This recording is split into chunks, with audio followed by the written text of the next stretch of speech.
Let's see here. Plant for Mom. Ah, the Nutcracker for Dad. All good things do come in purple packages.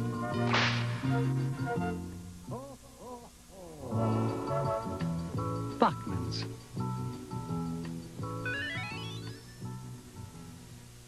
KSTP TV, St. Paul, Minneapolis, Channel 5. I'm Bob Bruce. And I'm June Lindsay. And today on Good Company, we'll tell you how to find your ideal mate. Also, we're going to talk to a doctor and some of his patients about a drastic way to lose weight, stomach stapling. And bargain hunter Vicki Audette is here to tell us how to find some great deals on discount linens. And we're going to show you how to winterize your car with auto specialist Paul Brandt. That's all here coming up on Good Company. From the Twin Cities, it's Good Company.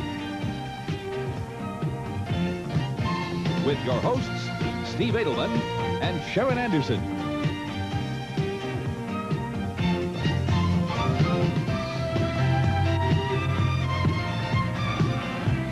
With roving reporter Gary Lumpkin. And the Good Company Company.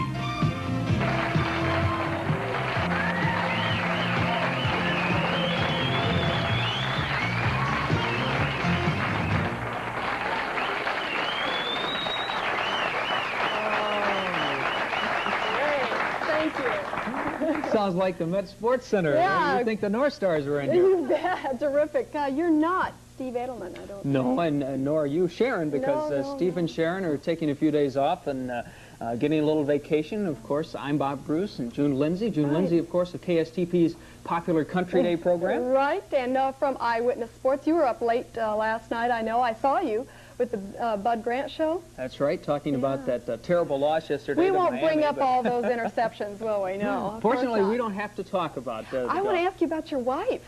Oh, that's right. Laurie's at home, and I have one of the camera people here with a beeper on because we're expecting a little Bruce sometime soon. Little Bruce, are you sure it might not be a little Bobette? It could be. It could be. But it's certainly going to be a rather expensive Christmas gift. I know that. Oh, good luck to you out there. I think that's terrific. Well, we got a lot of great things to talk about today. And first, we're going to start with an area that I'm interested in. I certainly don't know a heck of a lot about it, but we have someone who does, and that's a bargain hunter, Vicki Audette. She's going to tell us how to find discount linens. A great audience. Would you please welcome Vicki Audette?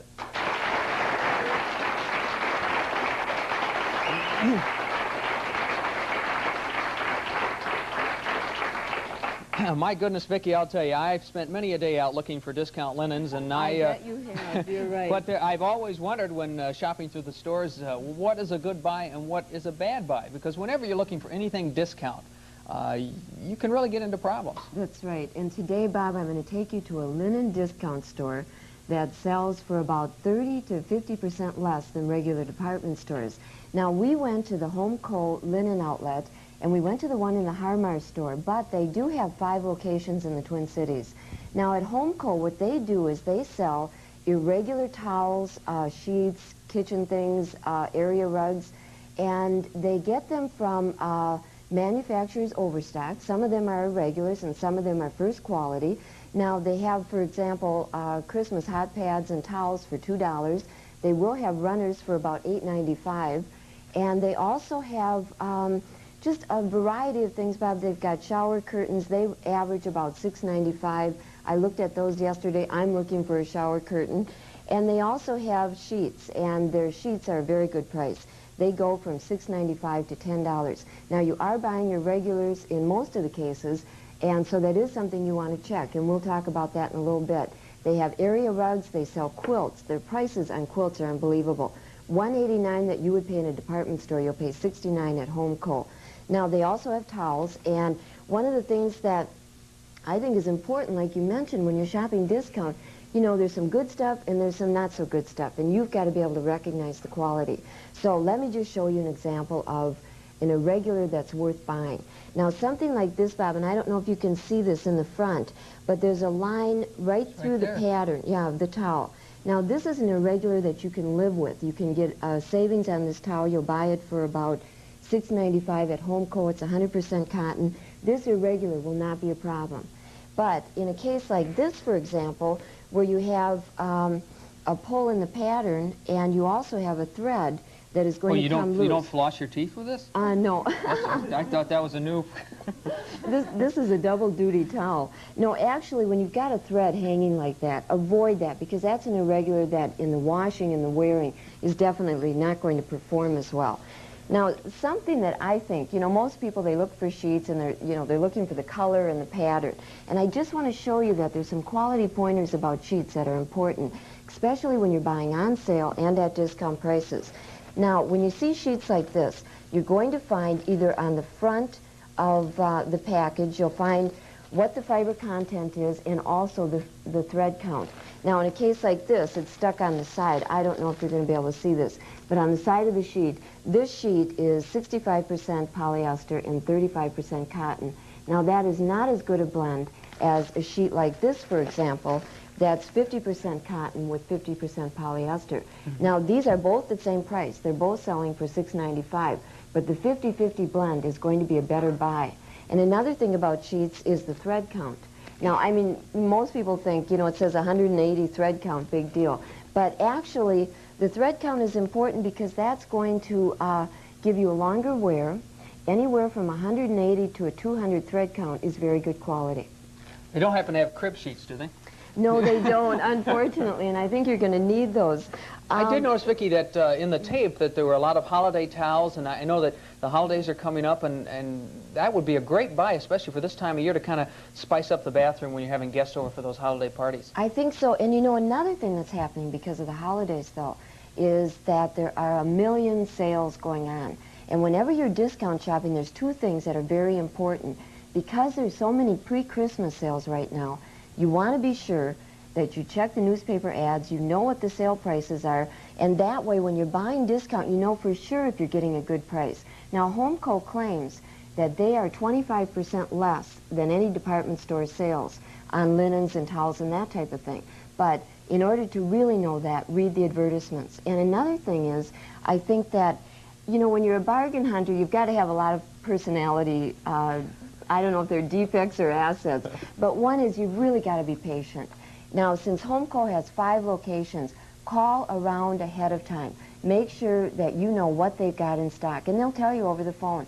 And that way you can save yourself some running around time. Isn't one of the biggest tips as far as being a bargain hunter just to look around and spend some time to investigate what you're going to buy and spend that extra bit of time to really case it? Yeah, you have to be a detective, definitely. Thanks, Vicki. Vicki Audette, our bargain hunter for discount linens, and it sounded like a pretty good deal to me. We've got a lot more coming up here on Good Company. We're back with you in just a moment.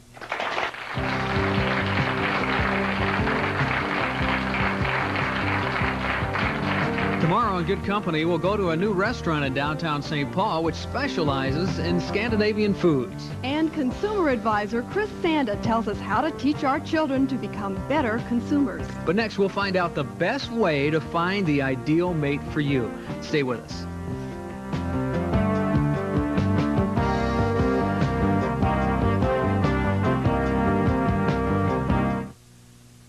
I'm not alone. 10 million folks have a bladder control problem.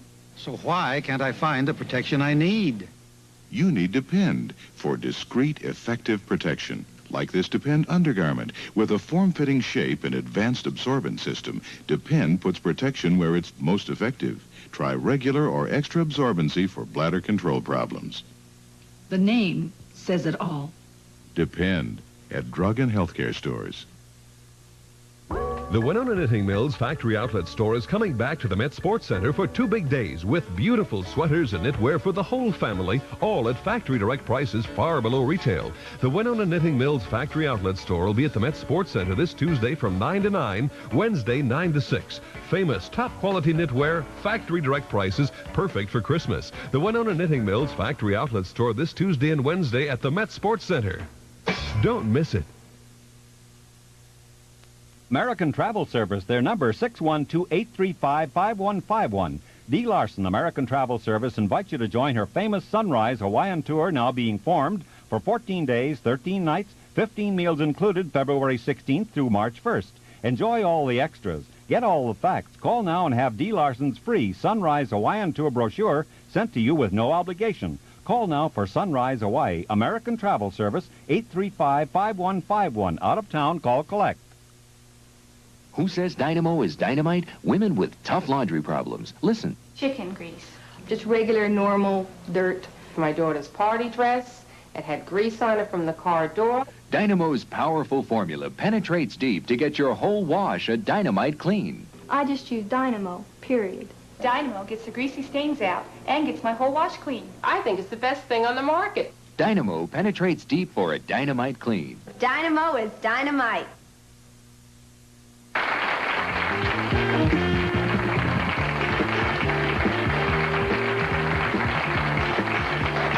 are back, and if you happen to have a pencil and a piece of paper handy, you might want to get it ready because we're going to take a test. We're going to find out about the ideal mate. We're going to find out if you're an ideal mate or if you're single in the market looking for that perfect person, how to find that person. Dr. Ronald Minjay is with us. He's our guest. He has written about finding the ideal mate, how it's done in a book called Mating. And I guess what intrigues me is that what you say about the falling in love, that it's actually the worst time to look for a mate is when you're in love, when your head is swimming and your heart is thumping. Just about the right time to not to get married, and it's very difficult even to choose what to have for breakfast under those conditions, isn't it, really? Sure, but you know, that's what we've always been told. I mean, the songs are romantic, and you know, your heart's beating when he comes to the door. How can you ask your date to take a test?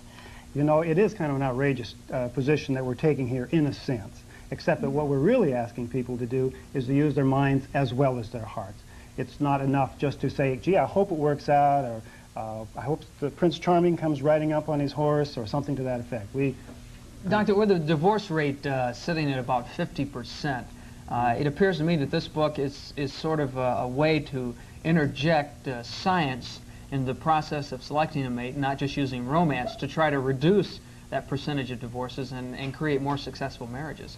That's true, and isn't it kind of outstanding, or outrageous, exciting, terrible?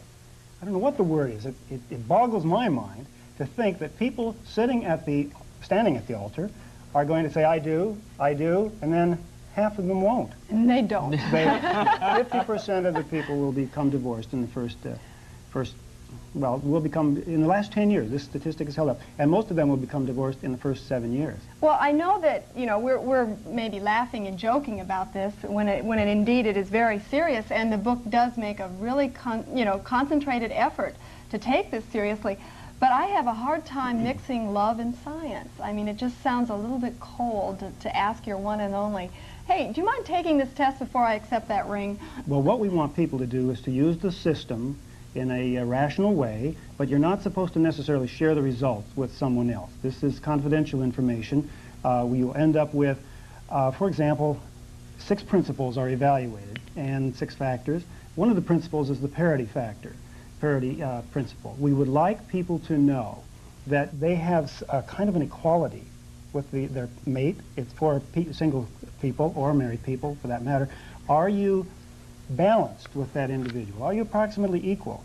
And what about the future? We'd like to have people work together to develop a good relationship, a marriage that lasts for a lifetime, not just to take a chance, especially when you think that 50% of the children will be raised in broken homes. Well, I sort of consider myself a pretty good mate for my wife. We've been married for 3 years, but I understand that we have a test here, and it's we'll going to be... find out, Bob. I want to take this test to see if indeed I am a good mate, or I've just been fooling my wife for 3 years.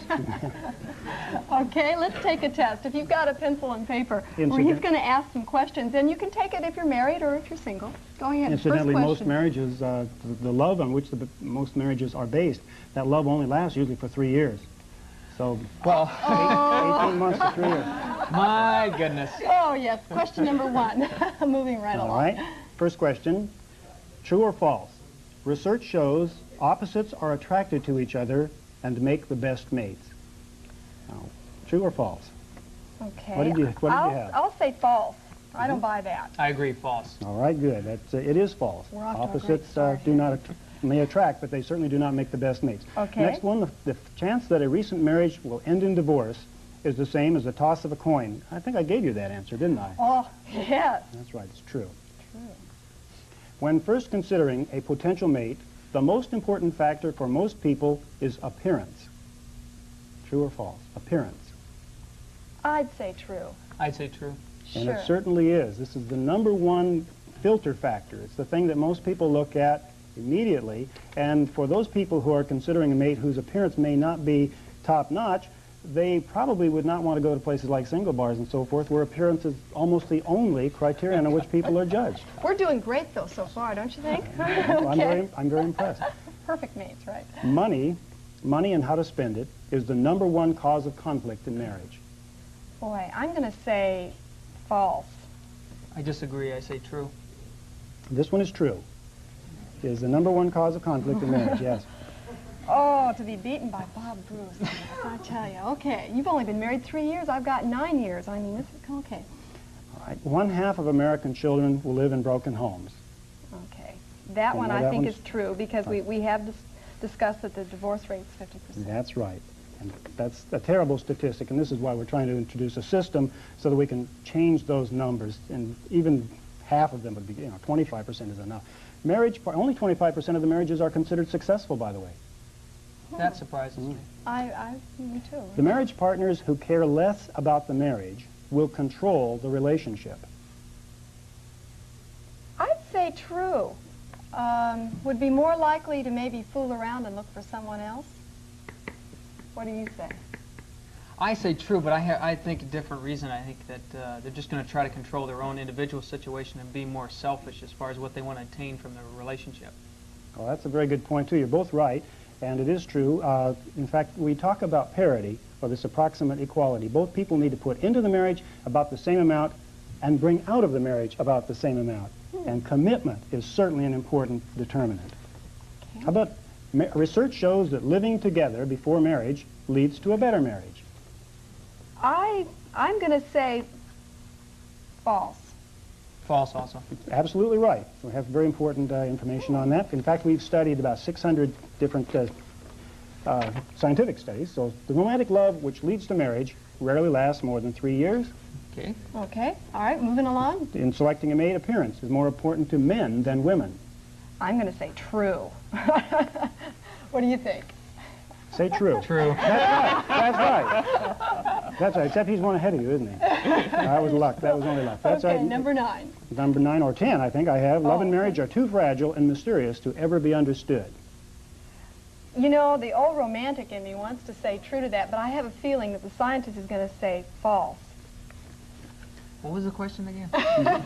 Say false. False. It was a tie, for heaven's sake. They came out just even. All right, no, as a matter of fact, love is probably too mysterious to ever be understood, but marriage itself and what makes a successful marriage can be understood, and this is what we try to do with a dynamic mating system. Good idea. Excellent test, and there's some very good points made in that. I want to see what the audience, we'll be back in just a moment and see what the audience has to say about mating and a new system on how to choose your perfect mate right after this.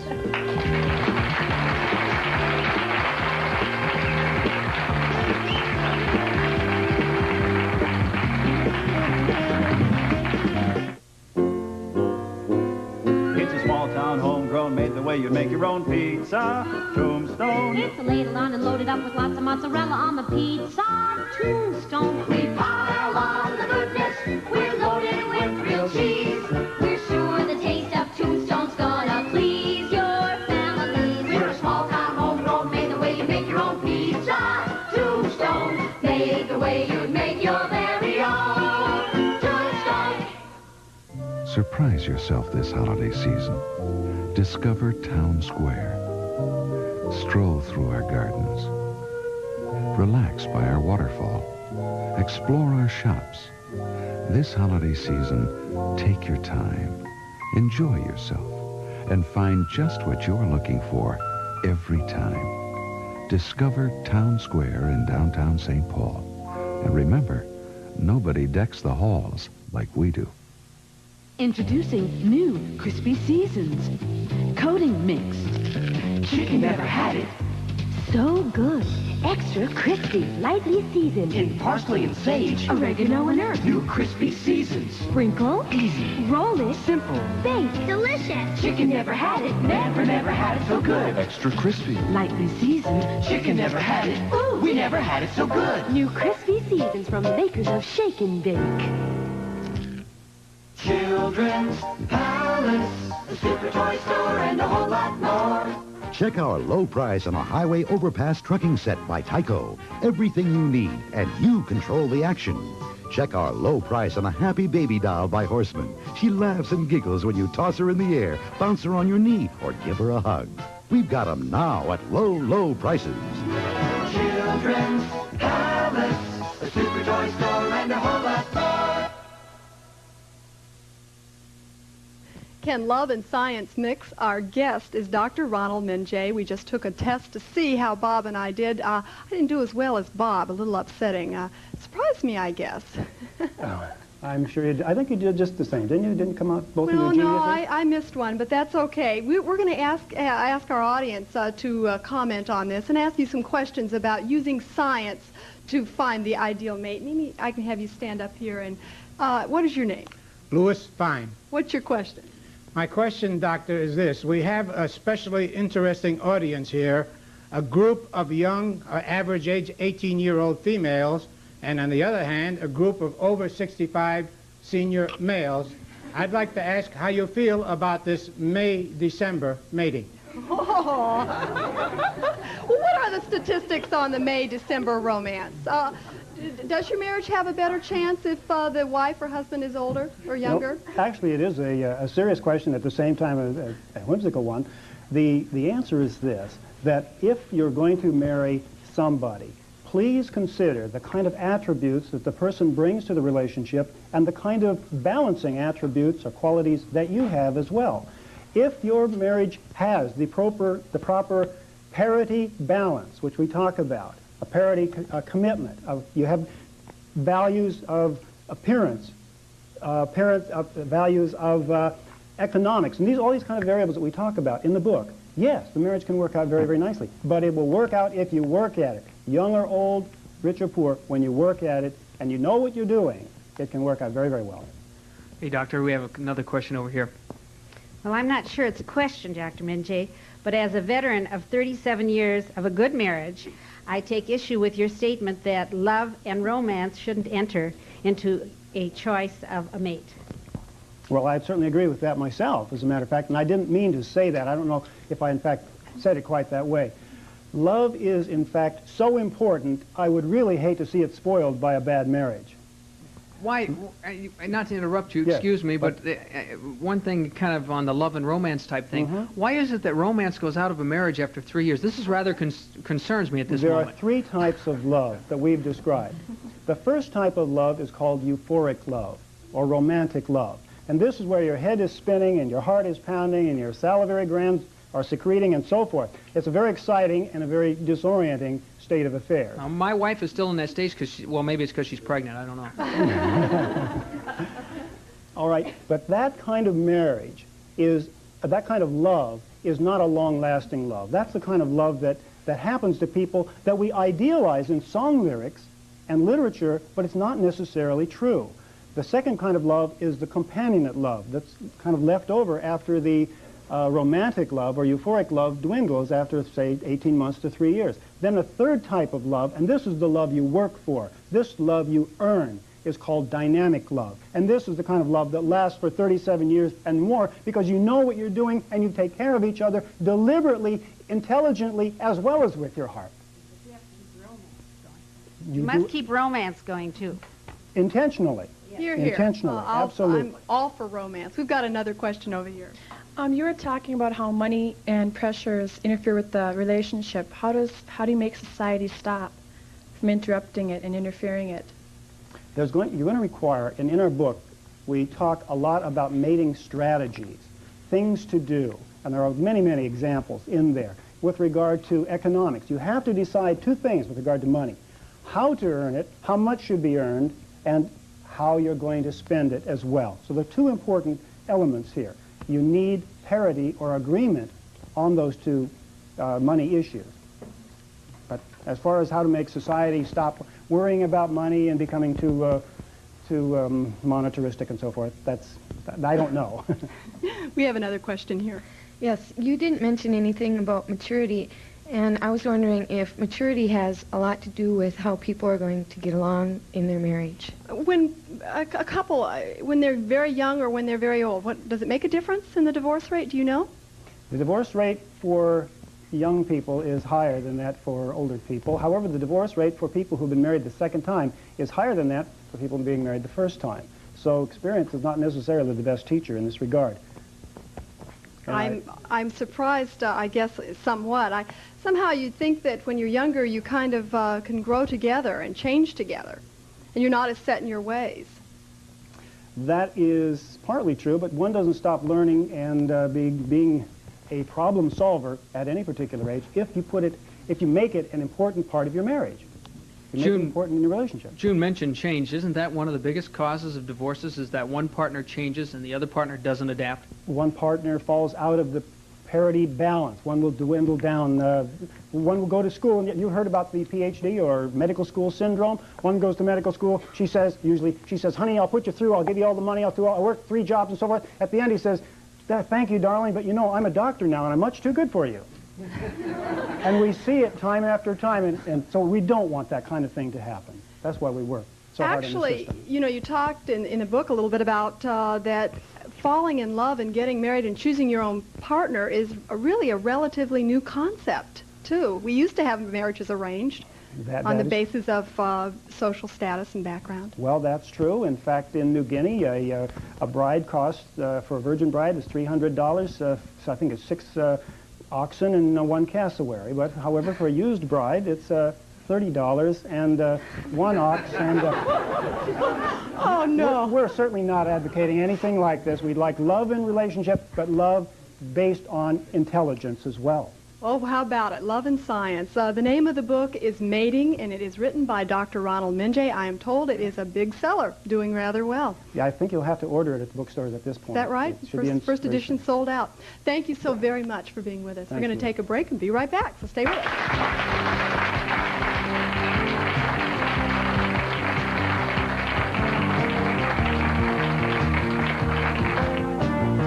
This week on Good Company, we'll find out how to throw a special party for the holidays without spending tons of money. And also on Thursday, we travel to Faribault. And a special treat on Friday, meet actor James Mitchell, who plays villain Palmer Cortland on daytime's most popular soap, All My Children. But coming up next, we're going to learn how to winterize your car, so stay with us.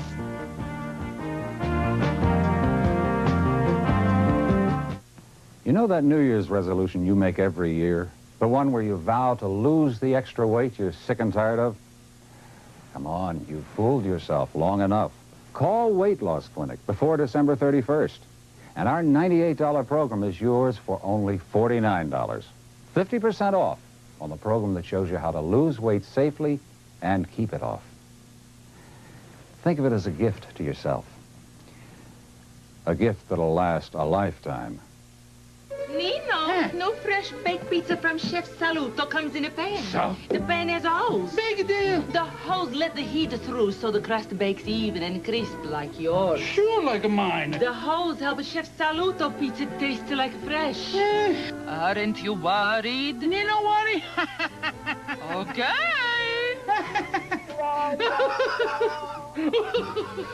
New fresh baked pizza. The fresh tasting pizza from Chef Saluto. Introducing the new GE microwave ovens. My new GE microwave is big enough to cook a 12-pound turkey or a whole meal. The dual wave system is designed to distribute energy from the top and the bottom, so food cooks evenly. And touch control models come with a 5-year limited warranty. The new GE microwave ovens with the dual wave microwave system. Big enough to cook a whole meal. Available at DeGroode's Appliance, Faribault, Mankato, and Northfield, Hilger's Hardware, Young America, and Glencoe. We take the nut very seriously at the Fisher Nut Company. We take peanuts and Pecans, Brazils, and cashews, and give them lots of loving care. Reason to be loving. We take the nut very seriously at the Fisher Nut Company. Season's greetings from Fisher. Welcome back to Good Company. Bob Bruce with June Lindsay, not the usual duo that you see on this set. Steve and Sharon are taking a little time off. I believe they went out to San Diego, California. Warm climate. And speaking of warm, it has been very warm here, June. Unusual for this time of year for Minnesota, so you haven't had to worry too much about your car. However, that is changing. The weather forecast for tonight is the low of about 10 degrees, so now is the time immediately to think about winterizing your car. And we have a videotape for you. Paul Brandt, our auto specialist, to tell us how to get that car in shape for winter. Oh, hi there. I'm Paul Brandt, and as you can see, I'm checking my wife's Camaro to make sure it's ready for the cold weather. Have you winterized your car yet? You know, it's not hard to do. Most of it you can do yourself. It's kind of fun. Come on, let me show you. I always start with the hoses and belts. Inspect the belts for cracks or frayed edges or a glazed appearance on the V side or inside of the belt. And as you can see, this one's beginning to fray. It's really time to replace it. While you're at it, check the belt tension by pushing down on the belt. See if it has about a 1/2 inch to 1 inch of play. Anything more than that, the belt needs adjusting. The next thing to check are your hoses. Carefully inspect around all the clamps for any cracks or bulges, and then feel the hoses. Squeeze them with your hand. Make sure they're firm but flexible, not real squishy, and not hard and brittle. Then take your handy-dandy screwdriver, tighten all the clamps a little bit. Make sure they're good and snug. And finally, don't forget the heater hoses. They're just as important. Make sure there aren't any leaks where you'd lose all that expensive antifreeze. Speaking of antifreeze, the second thing you want to test is to what temperature the antifreeze will protect your coolant from freezing. This little antifreeze tester, which is about $5 in any auto store, will do that job for you. With the engine cool, just push down and slowly twist off the radiator cap, and just like a turkey baster, take a sample of the coolant. Let things settle down a little bit, and then you can read the temperature to which the antifreeze will protect you. Camaro's good to about -20 degrees, and that's quite adequate for wintertime. If you do need to add coolant, you'll need to drain some out of the system, so you might as well drain and flush the entire system and add a fresh 50-50 mix of antifreeze. Then you're all set for the next 2 years at least. And third, time to check your battery. Remove the caps, and of course wear your gloves here because the battery fluid is caustic, and take a sample from each cell with an inexpensive battery tester like this one. It's about $5 at any auto store. Let things settle down a bit, and then read the scale. As you can see, this cell is good. While you're at it, check the fluid level in any cell, and of course, if any of them are bad or weak, it's time to think about a new battery. Finally, check the battery cable connections. Make sure they're tight, and as you see a coating of grease like this, that'll prevent the buildup of corrosion on the terminals. And the fourth thing to check is to make sure you have the right weight oil for winter. Check your owner's manual, but something like this 10W40 should be adequate for most cars this winter. Spending a few minutes checking these items now can save you a lot of grief this winter, but of course there aren't any guarantees, so the fifth thing I do, pack an emergency kit in the trunk. I've got my gloves, an old jacket, blanket, and rags. That way I won't ruin my clothes if I have to work on the car. Jumper cables, always an important item. You never know when the battery's going to give you trouble. A good quality flashlight will be a big help. And a can of spray lubricant like this LPS. Works well in drying out a wet ignition, also as a lock de-icer. And finally, a simple tool kit like this. Socket set, hammer, pliers, screwdrivers, the kind of hand tools that will allow you to deal with almost any problem. All of this is less than $40. And remember Murphy's Law, if you don't have it, you're sure to need it. As you can see, winterizing your car isn't difficult, and just saved yourself some money. If you'd like more information, drop us a line at Good Company. We'll send you our free winterizing guide. Good luck with your car this winter. Advice, hey, do you do that to your car, or you have it done? Tell the truth. I changed the oil once about 5 years ago. just to remind you some of the tips again quickly. Number one, you have to check your belts. You want to check your hoses. And you want to check your antifreeze and test that battery, because we all know what problems that gives us when it gets really cold. Check your oil, make sure it's the right weight, and pack an emergency kit. And I think that's one thing that a lot of people do not do, and you need to get that emergency kit in there. Now, if you want the winterizing guide, here's the address to write. It's Winterizing Your Car, in care of Good Company, 3415 University Avenue, St. Paul, Minnesota, 55114. Now, I don't do all that, but sometimes my wife does. See? Oh, gee. Now we know why the marriages work for 3 years. Some good advice. We've also got some advice from Kirby Stannett. As you know, he is a regular member on this show. He gives you some advice on job hunting. You ever been out for an interview and thought, boy, I've got it? No doubt about it, I've got the job? Well, Kirby says don't count your chickens before they hatch. Just because the interview went well does not mean that you've got the job cinched. Here's Kirby. Sandra Seeker has just completed a job interview, and she tells her husband it looks pretty good. I think I got the job. That's great. Tell me about it. The personnel manager said my qualifications are excellent, and he took me to meet the head of the accounting department. I think I'm in. When do you find out for sure? A week from next Friday. Things look good for Sandra, but it is too early for her to start celebrating. Many job hunters come out of an interview thinking they have the job locked up. At that point, many, unwisely, bring their job hunting activities to a halt. Often they're yanked back to reality 2 or 3 weeks later when they get a letter that says, in effect, "You are really wonderful, but we hired someone more wonderful." Here are some points to remember. Don't think you have the job in the bag because the recruiter treated you like a celebrity. Recruiters are trained to treat job applicants well. Some companies tell recruiters, look, a job hunter you reject could become a purchasing agent for a company that buys from us. So don't make anybody mad at us. Another point, don't think you're a cinch because the personnel manager introduced you to the head of the department you'd be working in. Probably all the good candidates were taken to meet the boss. And please, don't risk losing a critical 2 weeks of job hunting just because one job prospect looks promising. You should continue to be relentless in your job hunt until somebody says those magic words, "You're hired." Always good advice from Kirby State. What did you think of that? I wish I had a nickel for every job interview that I thought I had a job in this business and didn't get. I have thousands of no's recorded. I think the key is to not stop looking, right? That's right. You have to keep in there and be persistent. We're going to take a break, and we're going to be right back, so stay with us.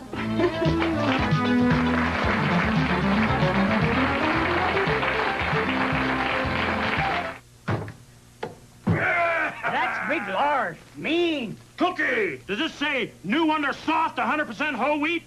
Appears too large. Well, if it's nice and soft, it can't be hardy, you little grub burner. New Wonder Soft 100% whole wheat has softness you won't believe in a hearty wheat bread. No artificial preservatives. Mmm, soft and hearty. You, I wouldn't fool, Lars. New Wonder Soft 100% whole wheat. Whole wheat hearty, Wonder Soft. I'm David Orrick, your Orrick XL vacuum man, and this is the famous Royal Orleans Hotel. They use this great vacuum because it weighs just 8 pounds, and it's tiger strong. Lies flat, goes under furniture, automatically adjusts to every carpet height, has wall cleaning brushes.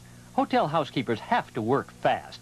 No wonder the Orrick XL Hotel Vac is the American housekeeper's darling. Call this number and we'll shoot one out to you for a free home demonstration or come by our factory store. More than 400 million Playmobil people have provided kids the world over with good creative fun. Playmobil sets encourage kids 4 and over to use their imaginations for hours of quiet play. Here's an extra reason to introduce your children to Playmobil, this free Indian set worth $8. Mail the end flap from any Playmobil set costing $8 or more with your address and store receipt to the address on the fun guarantee. Playmobil. Your little people will love our little people. I do one thing. Then I'm $40.50. And when you concentrate on one thing, and $180.99, you can be the best. Now, do you want to bid $200? Sold $200 to the lady. Just like Kentucky Fried Chicken. They concentrate on chicken. Chicken done right. Is that all you got to say? Nope, it's fresh, tender, tasty, delicious. My favorite dish is Kentucky Fried Chicken. It's finger-licking good. Kentucky Fried Chicken, we do chicken right.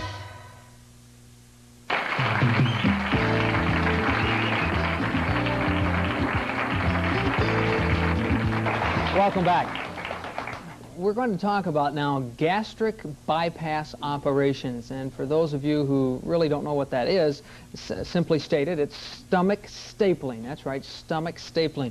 With us to talk about this is Dr. William Scheit, who performs the operation, and his patient, Barbara Transberg, who had the operation performed on her. And Barbara, we'll get to you in just a minute, but first I want to start with the doctor and ask him, stomach stapling to lose weight, it seems to me to be a very drastic method.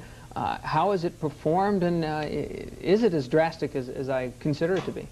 Yes, it is drastic. It is major surgery on high-risk patients, and we have a slide that I'd like to show just to give the audience a anatomic view of what's accomplished.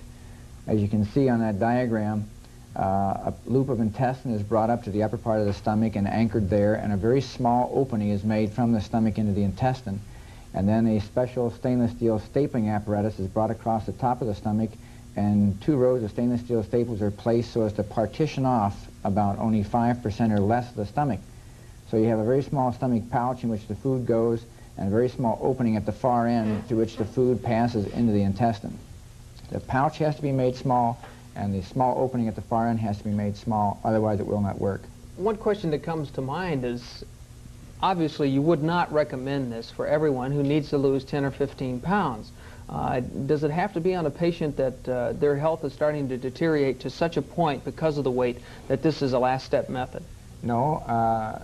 The operation can be done on people who do not have other medical problems that are accentuated by obesity, but there are a lot of things like high blood pressure, diabetes, heart condition, skeletal problems that are aggravated by obesity. And some of them, of course, already have these problems set in, and their need for the operation is even more than those who do not. One of the criterion for gastric bypass surgery is that the patient be 100 pounds over their ideal body weight, because by our definition, that is what we call morbid obesity, and that is looked upon as a disease all by itself. Secondly, they must have tried all other methods, because this, like we said before, is truly the last resort to losing weight. So there is a screening process, and yes. Barbara Transberg, who was your patient, and went through that screening process, and Barbara lost 177 pounds since March, and Barbara's going to stand up, and she's going to show us one of the outfits that she used to wear. This was tight on me. It was, I mean, even legs tight, and we kind of like the new results. They're not bad. Amazing. And I feel good. I feel real good. We also have a picture, a before picture. We've seen the after. Let's take a look at the before of what Barbara used to look like. And Barbara... I wasn't pregnant. It just looks that way. How does it... What prompted you to make this decision? Because I can't imagine you just sitting at home one day and saying, well, I think I'll go in and have my stomach stapled so I can lose this weight. Obviously, no one can lose any kind of weight until they make up their minds to really do it. What prompted you to come to that decision? Well, I was miserable. I didn't fit in the world. And I couldn't do physical things. We live on a farm, and I always wanted to ride horse, and there just were a lot of things that I couldn't do. And I tried losing weight with Weight Watchers. I was under doctor's supervision. I was on liquid protein and lost like 50 pounds and then gained it back. Were there any side effects to the operation that you didn't expect? I think I was a little more tired at first because I tried to do so many things. I have 3 small children and husband, and I was real busy and tried to just keep going. But they went away fast, comparatively speaking, and I'm real active now. It's more than made up for anything. Some patients do not lose as much weight as Barbara. Why is she so successful? And after she's lost all the weight that she wants to lose, do you go in and redo the operation, or doesn't she eventually have to change her eating habits?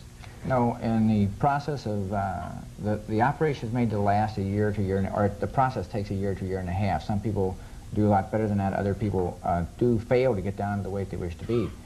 There are 3 things necessary to make this work well. One is they got to have the surgery done by somebody who knows what they're doing, and that's to create that small stomach pouch plus the small opening at the far end. The second thing is they must eat solid foods to make that work. In essence, we've given them a 1-hold sieve with a very small opening at the far end. And if they eat liquid or liquid-like materials like hot dishes, casseroles, soups, stews, chilies, and things like that, those things pass readily through that little opening, and they can just put in quite a few calories in that way. But if they eat meat and vegetables and fruit and things like that, when the pouch is full, they feel full. And if they overdo the pouch, they will vomit. So if you assume that most people don't like to vomit, it's kind of a behavioral modification phenomenon too. Certainly stop me from eating too much. That's right. The other aspect is really we've never had to undo a gastric bypass because a patient has lost too much weight. Our idea is that they get down to the weight they wish to be, they like themselves well enough that then their life pattern does change. Well, the third thing that they must have is they've got to have goals. And I don't like that term because it doesn't quite adequately describe what we need. They have to have a lot of things that they like and enjoy accomplishing. Barbara has tons of things, and the more goals they have, the slicker this thing works. If they have 0 goals, that's one of the reasons they will fail to get down to where they wish to be. Obviously, it worked for Barbara. There is another patient here. This is becoming more and more a common operation, and June is with another patient who underwent the surgery. That's right, Bob. This is Lori Gonzalez. And how long ago did you have this done? It'll be 3 years in April. How much weight did you lose? Over 140 pounds. 140 pounds. That is like another person entirely. Did you have any side effects that were negative from this? No, I think, like she was saying, tired. I was more tired afterwards because I was just doing a lot more than what I should have. I still get tired a little bit. It's just when I don't take my vitamins because I don't eat like I used to. And so if I don't take vitamins, then I do get tired. But if I keep up on my protein. You are glad you had it done? Oh, yeah, very glad, yeah. I'm curious to know, though, Doctor, is it possible that there can be some very, very negative side effects? How dangerous can this be? Well, the danger comes in actually doing the operation. Once the patient leaves the hospital, in most cases, the possible complications are minor. For example, young women may have an iron deficiency anemia, and this is corrected easily by just giving them iron on a periodic basis. As a matter of fact, the young gals who are in the childbearing years, if they do become pregnant, they do need 2 to 2.5 times more iron than their counterpart who has never had the operation done, because we do bypass a part of the intestine where quite a bit of iron is picked up. That almost every patient feels tired right after this, and then as time goes on from their surgery, they become less and less tired. 100% of the patients feel cold, especially the first winter, because they're not taking in the fuel source that they need, and then their body will turn to maintain a normal body temperature by shivering, and that will consume energy. So they will have to feel cold, especially that first winter. The second winter is usually much less so, because by that time they've learned that they must chew that food well, and they must eat slowly and not overpack the pouch. And they end up taking in then what, by the time they get their body weight down, their requirement for an outside fuel for energy source is down. The two match up. Their weight now matches up with what they take in through their normal eating patterns. Well, there you have it, stomach stapling, and it's becoming more and more common. And Barbara, to you, great success, and also to Laurie. Thanks for being with us, and we'll be back with more here on Good Company right after this.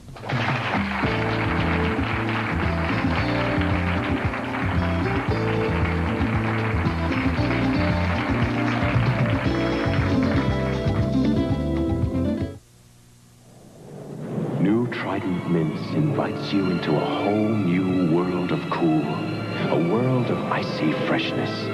New Trident Mints, shivers of frosty mint, sweetened without sugar. Nothing gets in the way of that tingly mint flavor. Trident Mints, cool refreshment, sweetened without sugar. Discover the breathtaking freshness of new Trident Mints, and welcome to a whole new world of cool. Say, what kind of career are you looking for? I wanted a career where I could help people. I wanted to work with a doctor. I was looking for training that could last. And I found it in a highly skilled allied health career. It's exciting working with a doctor. Minnesota Institute of Medical and Dental Assistants Incorporated can train you for a rewarding career as a medical or dental assistant. Call for our free informative booklet, 3 Reasons Why. Call now, 374-2742. Ronco's Clean Air 3 works so well, the competition hopes you don't see this verified test. In the bottom tank, 5 Pollenex Pure Air 99s. In the top tank, only 1 Clean Air 3 by Ronco. 5 against 1, and look who's winning. Over $150 worth of Pollenex machines can't beat the triple filtering Clean Air 3 by Ronco. For removing odor, smoke, pollen, and dust, get the triple filtering Clean Air 3 by Ronco. At these fine dealers. Introducing new Velveeta slices. Hi, Roger. Hi, Priscilla. What you eating? Velveeta slices. Trade you for a slice? No, thanks. Let you carry my books? Nah. Want to come to my tea party? Tea party? Roger, I think you like Velveeta slices better than me.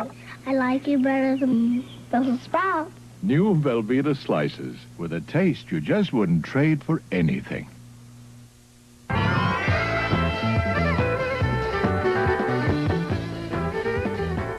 We're back, and our guest is Robin Morgan. We're going to talk about feminism in the 80s and the American family. She's an expert on the subject because she is an editor for Ms. Magazine. And welcome. Nice to have you with us. I'm curious to hear what you have to say about feminists these days after the ERA went down to defeat. What is going on in the women's issues? Well, the women's movement is alive and well. You know, in 1980 a little bit, and even more in the November elections in 1982, we saw for the first time in this country the emergence of a women's vote, of women who are actually more than half the population in this country and more than half the human species, beginning to use in this country the ballot as leverage. In Florida, all 9 state senators who were the major opposition to the Equal Rights Amendment were voted out of office. This is the hell hath no fury like a woman scorned vote. There is grassroots organizing at an astonishing level. In fact, here in Minnesota is one of the biggest, best women's energy centers in the country. Projects like Project 13, precinct organizing in terms of women in the vote. The bad news is that the ultra-right on issues like the basic human right of reproductive freedom, freedom of sexual choice, equal right to equal jobs, equal pay for comparable work, equal right to access to education, all of those are targeting the women's movement very, very hard. But sometimes, even though it may seem we're running to stay in place, there's an enormous amount of energy out there, and I'm very encouraged. And in terms of the family, which you raised earlier, it's interesting to me because I see very positive changes in the American family. The women's movement, you know, has not only never been against family. On the contrary, what we've been calling for is a return to traditional family values. What do you mean by that? Because I know that in your book you say that true feminists are very conservative about the family, and that would almost seem to be diametrically opposed to what most of us think of as feminism. Well, I think there's been a bizarre stereotype fostered to no small degree by the ultra-right about feminism in the family. I've been married for 20 years. I have a 13-year-old terrific son. What we've been talking about is the idea that the so-called nuclear family is in fact a very recent newfangled notion. You know, 1 man, 1 woman, 2.5 children statistically. I always used to wonder, what was that half child? Now I know in the paradigm of the ultra-right it must be the fetus. But what we've been pointing out is that is in fact a post-industrial revolution concept, that nuclear family. Statistically, the majority of American families now are 2-income families. They have to be by necessity. Less than 18% of American families have him as the full-time breadwinner and her as the full-time homemaker. And even then, all the work that she does as the homemaker is not recognized and respected as such. But when I'm talking about the traditional families and a return to different options, what we're calling attention to is the families that, in a sense, made this country great. The extended families, the ethnic families, Polish Americans, Italian Americans, Jewish American families, a way of embracing, sometimes by blood relations, sometimes by choice, the concept of family, which after all is one of love and commitment. It's, you know, it's who can you call at 3 o'clock in the morning. It's who's going to bring you chicken soup when you have the flu. And who's going to take care of the children? And who's going to share in taking care of the children? I noticed you say it's hard for a lot of women to let men take over child care. Well, and that is hard to let go of that. It's one of the very few areas where we women have had any power whatsoever. The irony is that we really have more of the work than the power, because the child goes out into the world and it still is men in government, in the media, in the churches, in all the areas that define and control the way that life is actually lived in this country, that make the laws, that decide, you know, what our children are taught, what happens to our children, that make the wars, that send our children off to the wars. So that I wouldn't really say women have actual power in raising the children, but it feels like power, it seems like power. And when you have no or very little other power in your life over control of your own reproductive facility, for example, or in terms of jobs, or in terms of being afraid when you walk down the street that you might be raped, in terms of the high incidence of battery and violence against women and the proliferation of pornography. When you feel powerless in all those areas, it tends to be something you want to cling to, although I think that there are very few women around who wouldn't be willing to share a little of the work of raising a child. Oh, it's true. There's a lot of work. And it's good for men, too, because, I mean, it humanizes men. The joy of seeing a child grow and raising a child is enormous, and I think it's something that male human beings, whether they admit it or not, have a longing for, that nurturance. And it's the kind of thing that I've tried very much to bring out in the new book, that feminism has been perceived, I think, by all of us as if it were a flat two-dimensional painting, something that pertains solely to the rights of women. And it's true, if that were the sole reason for a women's movement, it would be sufficient cause, because we're more than half of humanity. But the truth is that feminism is more like a holograph. It's a three-dimensional image. And one facet of it pertains to the rights of women, but another facet of it pertains to the impact this consciousness is having on men, another to economics, another to sexuality, another to the family, another to global politics. Well, when you get back to family, one thing that you bring out in your book, The Anatomy of Freedom, is that feminists also need to realize it is a privilege to raise a child, and it is something to be glad that you can be. Oh, I think that we've always realized that. I mean, in particular, those of us who were mothers BC, as before consciousness. But what every woman also understands is that it's a great deal of very hard, concrete, relentless work, honorable work that the society doesn't respect. You know, on quiz shows to this day, they will ask, "Well, honey," they will say, "do you work or are you just a housewife?" It makes me crazy. My teeth begin to grind. I think of this 99.6-hour work week that the homemaker puts in and the lack of respect she gets for that. And the redundancy of working wife. I don't know of any wife that isn't a working That's right. wife. We have a little button that says all women are working mothers or all women are working women. If you'd like to read more about what Robin Morgan has to say about feminism in the 80s and the American family, the name of her book is The Anatomy of Freedom by Robin Morgan. Thank you very much. Thank you. Meeting you. Thank We're going to take a break and be right back, so stay with us.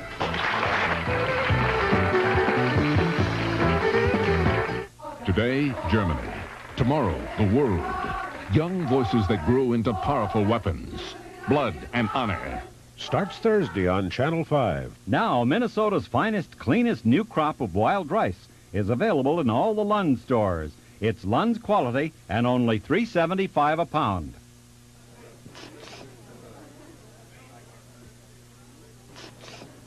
Hey, what you doing? Brandon, Lee jeans are genuine. Just can't go around branding strangers, cowboy. I'm a Lee cowboy. Well, this ain't your territory. I'm rounding up everybody and Brandon and Lee. Hey, you're pretty cute. She's one of the good guys. Lee Genuine Jeans. We brand every pair. Well, Miss Independent, how's life on your own? Great, Mom. Except my clothes are the pits. So I see. Well, I got this dry bleach. You need Clorox, too. All fabric bleach. Is it better? There's nothing better for getting colors that cleanest. Oh, this spaghetti's a disaster. Clorox, too, strong enough to get out even that tough stain. No other dry bleach can beat it. Come on. To get colors their cleanest, nothing beats the strength of Clorox 2. Hey, Clorox 2 is terrific. Now, if I only had an iron. Some independence. For the first word on local news, weather, and sports, plus overnight developments on the national and international fronts, watch Eyewitness Morning News, weekdays at 6 a.m. on Channel 5. Good afternoon. This is Dennis Bounds with an Eyewitness News Brief. Members of the state legislature are arriving in town for this week's special session. Today, many are getting a first look at the budget plan worked out this past weekend. Transients living in the old Donaldson's building are to blame for the Thanksgiving Day fire, but arson investigators have not determined whether that fire was set deliberately or accidentally. The 5-cent federal gas tax is expected to pass the House today, and President Reagan is lobbying heavily for passage of his MX missile plan. These stories on Eyewitness News at 5.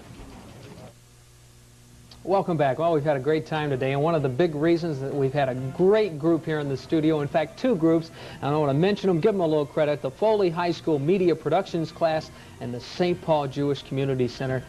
Absolutely, give yourself a round of applause. Fantastic. Thank you very much. That always helps, don't you think? Coming up tomorrow on Good Company, everybody watch your manners because Miss Manners, Judith Martin, will be here, so watch your P's and Q's. And we're going to have a restaurant review about a Scandinavian food restaurant in St. Paul. And we're going to teach your kids how to be better consumers, so be there. I'm Clarence Birdseye.